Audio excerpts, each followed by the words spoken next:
نواز شریف مفتاح اسماعیل کی کارکردگی سے ناخوش، اسحاق ڈار کو پاکستان بھجوانے کا فیصلہ، وزارت خزانہ کے امور سنبھالیں گے، وکلاء کی جانب سے حفاظتی ضمانت کے لیے درخواست جلد دائر کرنے کا امکان۔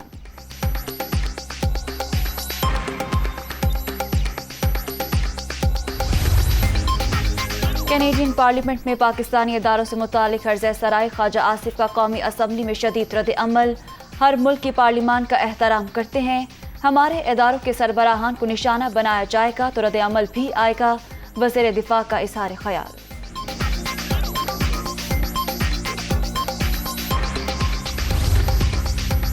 اور سندھ میں بلدیاتی الیکشن کا پہلا مرحلہ، میونسپل کمیٹی کی 354 میں سے 325 نشستوں کے نتائج آ گئے۔ جے آلو کا 255 کے ساتھ پہلا نمبر، جی ڈی اے کی 24 سیٹوں کے ساتھ دوسری پوزیشن۔